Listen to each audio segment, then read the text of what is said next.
ഇരിങ്ങാലക്കുട കൂടൽമാണിക്യം ക്ഷേത്ര മതിൽക്കെട്ടിനുള്ളിലെ നിർമ്മാണങ്ങൾക്കെതിരെ തന്ത്രിമാർ രംഗത്ത്.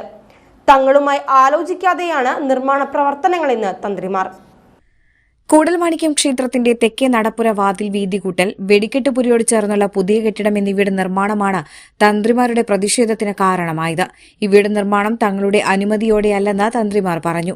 ക്ഷേത്ര മതിൽക്കെട്ടിനകത്ത് എന്ത് നിർമ്മാണം നടത്തുന്നതിനും തന്ത്രിമാരുടെ അനുമതി ആവശ്യമാണ്.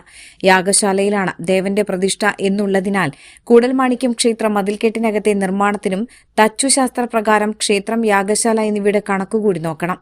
നേരത്തെ ആനവാതിൽ പൊളിച്ച് വീതികൂട്ടി പണിയുന്ന സമയം തെക്കേ നടവാതിലും വീതികൂട്ടി നിർമ്മിക്കുന്നതിന് ആലോചിച്ചിരുന്നതാണ്. എന്നാൽ ഇതിന് തച്ചുശാസ്ത്ര വിദഗ്ധന്റെ അനുമതി ലഭിച്ചിരുന്നില്ല. കിഴക്കേ നടപ്പുരയുടെ വീതിയേക്കാളും കുറവ് മാത്രമാണ് പടിഞ്ഞാറേ നടപ്പുരയ്ക്ക് വേണ്ടത്.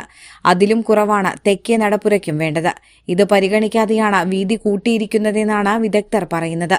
നിലവിൽ തച്ചുശാസ്ത്രം നോക്കാതെ കണക്കു നോക്കിയുള്ള അനധികൃത നിർമ്മാണവും തെക്കേ നടപ്പുര വഴിയുടെ വീതി കൂട്ടലും ഉചിതമല്ലെന്നും തന്ത്രിമാർ വ്യക്തമാക്കി. എന്നാൽ ഭക്തരുടെ സുരക്ഷ പരിഗണിച്ച ഈ വാതിൽ വീതി കൂട്ടി നിർമ്മിക്കണമെന്ന പോലീസ് നിർദ്ദേശത്തിലാണ് തെക്കേ വാതിൽ വീതി കൂട്ടി നിർമ്മിച്ചതെന്നാണ് ദേവസ്വം പറയുന്നത്.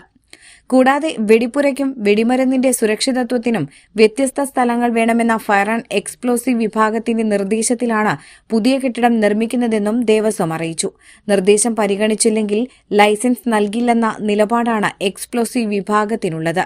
ഇതോടൊപ്പം തച്ചുശാസ്ത്ര വിദഗ്ധൻ പഴങ്ങാപ്പറമ്പിൽ ഉണ്ണികൃഷ്ണൻ നമ്പൂതിരിയാണ് വെടിമരുന്ന് സൂക്ഷിക്കാൻ കെട്ടിടം നിർമ്മിക്കുന്നതിനുള്ള സ്ഥലം കണക്കാക്കി നൽകിയതെന്നും 2 നിർമ്മാണങ്ങൾക്കും തന്ത്രി അനി പ്രകാശ് നമ്പൂതിരി അനുമതി നൽകിയിട്ടുണ്ടെന്നും ദേവസ്വം അധികൃതർ പറയുന്നു.